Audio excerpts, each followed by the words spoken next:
അനുഗ്രഹിക്കപ്പെട്ട നല്ല സമയത്തിനായി ഞാൻ ദൈവത്തെ സ്തുതിക്കുന്നു, സ്തോത്രം ചെയ്യുന്നു. ദൈവവചനം ശ്രവിച്ചുകൊണ്ടിരിക്കുന്ന എല്ലാ ദൈവമക്കൾക്കും വീണ്ടും വരാമെന്ന് അരുളി ചെയ്തവനായ കർത്താവായ യേശു ക്രിസ്തുവിൻ്റെ ധന്യനാമത്തിൽ ഞാൻ എൻ്റെ സ്നേഹവന്ദനം അറിയിക്കുന്നു. ഇന്നത്തെ അല്പസമയത്തെ ചിന്തയ്ക്കായി 53-ാം സങ്കീർത്തനം 2-ാം വാക്യം നമുക്ക് വായിക്കാം. ദൈവത്തെ അന്വേഷിക്കുന്ന ബുദ്ധിമാനുണ്ടോ എന്ന് കാണുവാൻ ദൈവം സ്വർഗത്തിൽ നിന്ന് മനുഷ്യപുത്രന്മാരെ നോക്കുന്നു. അനുഗ്രഹിക്കപ്പെട്ട ഒരു വേദവാക്യമാണ് നാം കേട്ടത്. 53-ാം സങ്കീർത്തനം 1-ാം വാക്യത്തിൽ ഒരു മൂഢനെ നമുക്ക് കാണുവാൻ കഴിയും. അവൻ ഹൃദയത്തിൽ പറയുകയാണ് ദൈവമില്ല എന്ന്.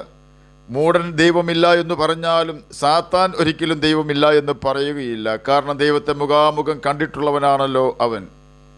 ഒരു കാര്യം തീർച്ചയാണ്, ഒരുവന് താൻ ചെയ്തുകൊണ്ടിരിക്കുന്ന ദുഷ്പ്രവൃത്തികൾ ഉപേക്ഷിക്കാൻ കഴിയാത്തിടത്തോളം കാലം അവന് ദൈവത്തെ അന്വേഷിക്കുവാനോ കണ്ടെത്തുവാനോ കഴിയുകയില്ല.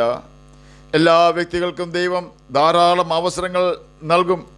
ആ അവസരം ശരിയായി ഉപയോഗിച്ചില്ല എങ്കിൽ ഒരു പക്ഷേ ആ വ്യക്തിക്ക് മറ്റൊരിക്കൽ രക്ഷിക്കപ്പെടുവാൻ അവസരം ലഭിച്ചു എന്ന് വരികയില്ല. യെശയ്യാ പ്രവചനം 55-ാം അധ്യായം 6-ാം വാക്യത്തിൽ യഹോവയെ കണ്ടെത്താകുന്ന സമയത്ത് അവൻ അന്വേഷിപ്പിൻ, അവൻ അടുത്തിരിക്കുമ്പോൾ അവനെ വിളിച്ചപേക്ഷിപ്പിൻ എന്ന് രേഖപ്പെടുത്തിയിരിക്കുന്നു. ദൈവത്തെ അന്വേഷിക്കുന്ന വ്യക്തി ആദ്യം ചെയ്യേണ്ടത്, പാപം ചെയ്യുന്ന വ്യക്തികളാണ് എന്നെ കേൾക്കുന്നതെങ്കിൽ ആ പാപ വഴിയിൽ നിന്നും ദൈവം ആഗ്രഹിക്കുന്ന വിശുദ്ധ വഴിയിലേക്ക് മാറുക എന്നതാണ്. പാപവഴി ഉപേക്ഷിച്ചെങ്കിലേ യഹോവയെങ്കിലേക്ക് തിരിയുവാൻ കഴിയൂ. യഹോവയെങ്കിലേക്ക് തിരിഞ്ഞാൽ നമ്മുടെ മുഖത്തിൻ്റെ മ്ലാനത മാറിപ്പോകും, നമ്മിൽ നിന്നും നിഴൽ നീങ്ങിപ്പോകും. നാം യഹോവയെങ്കിലേക്ക് തിരിഞ്ഞാൽ ദൈവം നമ്മോട് കരുണ കാണിക്കും.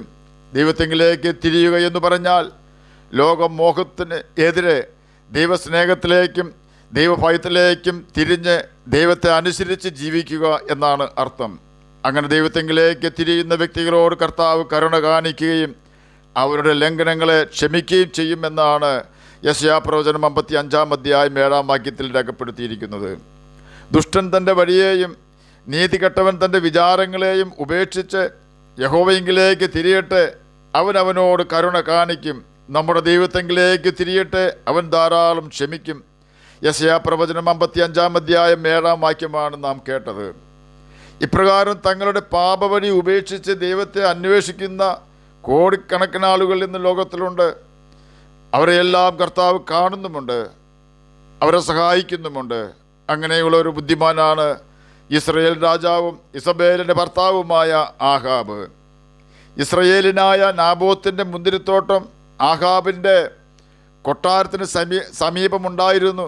അത് ചീരത്തോട്ടമാക്കുവാൻ ആഹാബ് ആ സ്ഥലം നാബോത്തിനോട് ചോദിച്ചിട്ട് കൊടുക്കാതിരുന്നതിനാൽ ആഹാബിൻ്റെ ഭാര്യയുടെ ഉപദേശപ്രകാരം ഒരു ഉപവാസം പ്രഖ്യാപിച്ച് നാബോത്തിനെ പ്രധാന സ്ഥലത്തിരുത്തുകയും കള്ളസാക്ഷികളെ വെച്ച് നാബോത്തിന് എതിരെ പറയിക്കുകയും അവനെ കല്ലെറിഞ്ഞ് കൊല്ലുകയും ചെയ്തപ്പോൾ യഹോവ ഏലിയാവിനെ ആഹാബിനെതിരേൽപ്പാൻ അയക്കുകയും ഏലിയാവ് ദൈവത്തിൻ്റെ ശിക്ഷയുടെ അരുളപ്പാട് അറിയിക്കുകയും ചെയ്തു. എന്നാൽ ഏലിയാവിൽ കൂടിയുള്ള ദൈവത്തിൻ്റെ ശിക്ഷാവിധി കേട്ടപ്പോൾ ആഹാബ് വസ്ത്രം കീറി തൻ്റെ ദേഹം പറ്റ രട്ടെടുത്തുകൊണ്ട് ഉപവസിച്ചു രട്ടിൽ തന്നെ കിടക്കുകയും സാവധാനമായി നടക്കുകയും ചെയ്തു. അപ്പോൾ യഹോവയുടെ അരുളപ്പാട് തിശ്ബ്യനായ ഏലിയാവിനെ ഉണ്ടായി, ആഹാബ് എൻ്റെ മുമ്പാകെ തന്നെത്താൻ താഴ്ത്തിയത് കണ്ടുവോ?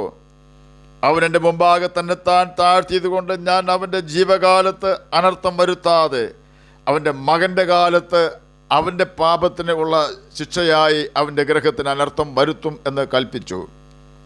1 രാജാക്കന്മാർ 21-ാം അധ്യായത്തിലാണ് ഇതിനെക്കുറിച്ച് രേഖപ്പെടുത്തിയിരിക്കുന്നത്. നാബോത്തിൻ്റെ കൊലയാളിയായ ആഹാബ് ദൈവസന്നിധിയിൽ തന്നെത്താൻ താഴ്ത്തി യഹോവയുടെ മുഖം അന്വേഷിച്ചപ്പോൾ ദൈവം അവനോട് കരുണ കാണിച്ചു. അങ്ങനെയെങ്കിൽ യേശുവിൻ്റെ രക്തത്തിൻ്റെ വിലയായ നാം ദൈവത്തിൻ്റെ സന്നിധിയിൽ താഴ്ന്നാൽ നമ്മോട് എത്രയധികം കരുണ കാണിക്കും. വലിയ കോടീശ്വരനായ ഒരു വ്യക്തി തൻ്റെ കമ്പനിയിൽ ജോലി ചെയ്യുന്നവരോട് വളരെ ധാർഷ്ട്യം കാണിക്കുകയും എതിർത്താൽ പിരിച്ചുവിടുമെന്ന് ഭീഷണിപ്പെടുത്തുകയും ചെയ്യുന്ന ഒരു വ്യവസായി, തൊഴിലാളികളെ ചൂഷണം ചെയ്യുന്ന ഒരു കോടീശ്വരൻ. അയാളിപ്പോൾ രോഗക്കിടക്കയിലാണ്. ഡോക്ടേഴ്സ് അദ്ദേഹത്തെ ഏറെക്കുറെ കൈയൊഴിഞ്ഞ മട്ടാണ്. മരണാസന്നനായ ആ വ്യക്തി ചിന്തിച്ചു, ഞാൻ മരിക്കുവാൻ പോവുകയാണ്. ഞാൻ ഉണ്ടാക്കി വെച്ചിരിക്കുന്ന എണ്ണിയാൽ തീരാത്ത സമ്പത്ത് ഇനി ആർക്ക് കൊടുക്കും? ആദ്യം ആ മനുഷ്യന് അല്പം പ്രയാസം തോന്നിയെങ്കിലും അദ്ദേഹം ഒരു തീരുമാനമെടുത്തു. ജോലിക്കാർക്കെല്ലാം ശമ്പള വർധനവ് പ്രഖ്യാപിച്ചു. തൊഴിലാളികളോട് കൃത്യമായി ഇടപെട്ടു. ദേശത്ത് സാധുക്കളെ സഹായിക്കുവാൻ ഒരു ട്രസ്റ്റ് രൂപീകരിച്ചു. അനേകം സാധുക്കളായ കുഞ്ഞുങ്ങളെ പഠിപ്പിക്കുന്നതിന് അദ്ദേഹം സഹായം ചെയ്തു. അനേകരുടെ പ്രാർത്ഥനയും സ്നേഹത്തോടെയുള്ള ആശ്വാസവാക്കുകളും ആ മനുഷ്യനെ രോഗമുക്തനാക്കി. തൻ്റെ ഹൃദയകാഠിന്യവും ധനത്തിലുള്ള അത്യാർത്തിയുമായിരുന്നു തൻ്റെ രോഗത്തിൻ്റെ പ്രധാന കാരണം. ഹൃദയത്തിൽ നിന്നും കാഠിന്യം മാറിപ്പോയപ്പോൾ ദൈവസ്നേഹം അവിടെ പ്രവേശിച്ചു. ആ വ്യക്തി ഒരു ദൈവമകനായി തീർന്നുവോ എന്ന് നമുക്കറിയില്ല. എന്നാൽ ദൈവം അദ്ദേഹത്തെ സൗഖ്യമാക്കി. റോക്ക്ഫെല്ലർ ആയിരുന്നു ആ മനുഷ്യൻ. അദ്ദേഹം സ്ഥാപിച്ച ട്രസ്റ്റാണ് റോക്ക്ഫെല്ലർ ഫൗണ്ടേഷൻ. നാം ദൈവത്തെ പൂർണ്ണ ഹൃദയത്തോടെ അന്വേഷിച്ചാൽ അവനെ കണ്ടെത്തുക തന്നെ ചെയ്യും. കാരണം അവൻ മറഞ്ഞിരിക്കുന്ന ദൈവമല്ല. പാപം ഉപേക്ഷിച്ചുകൊണ്ട് അവനെ അന്വേഷിക്കുന്നവരാണ് യഥാർത്ഥ ബുദ്ധിമാന്മാർ. എന്നെ കേൾക്കുന്ന പ്രിയ ദൈവമകനെ, ദൈവമകളെ, ഏതെല്ലാം ജ്ഞാനം നാം സമ്പാദിച്ചാലും ദൈവത്തെ അന്വേഷിച്ച് കണ്ടെത്തുന്ന ജ്ഞാനത്തിൻ്റെ അടുക്കലോളം എത്തുകയില്ല.